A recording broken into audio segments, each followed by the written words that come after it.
la kodwa izwi likaNkulunkulu elinamandla liyosala limile ingunaphakade.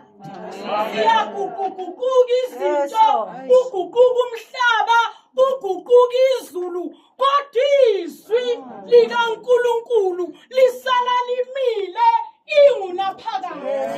Kudlula izinto zethu esizithandayo, kudlula abazali bethu, kudlula abayeni bethu, kudlula izihlobo zethu, kodwa lisala limile linjalo, lingajikanga, lingashintshanga izwi likaNkulunkulu.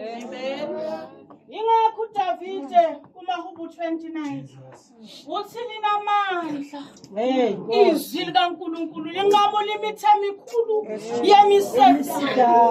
Linamandla, liphilile, liduma ngisho emanzini amakhulu. Izwi likaNkulunkulu lona lodwa.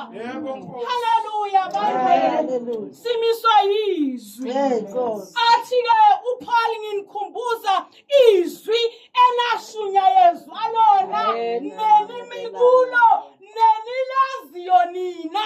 Athi emavesini amaphansi u-68 athi nime nigxilile nazi ukuthi ukukholwa kwenu akusilo ize enkosini ngenxa yezwi esishunyayezwe lona. Leli vangeli yilo ivangeli esalincela kokhokho bethu, lisamila lijiki, linamandla, liphilile. Noma isimo sinjani, uNkulunkulu uma uPaul efike ebandleni laseRoma ngathi lificwe yinhlupheko, ngathi nalephethwe yimi yayikhona. Uthe intweni zonke yini okuzosihlukanisa nothando lukaNkulunkulu. Noma singagulelwa, inyama iyadelela basaphila. Ngiyazazi mina ngangimuhle kakhulu, kodwa sengimnje njengobona.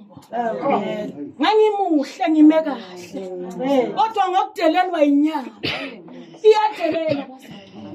Inyama nje iyadelela, ikudelela ekuseni inyama uyibukile esipilini, uma sowuya kuye hayi bengingenje engiphume endlini.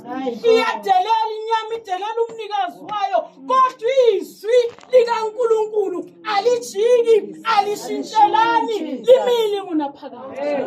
Izwi elakhulunywa emandulo yilo nanamhlanje alijuki, aliginqiki. Noma umhlaba ungazamazama uguguguguke, kodwa lona lisala limile. Ungubayethe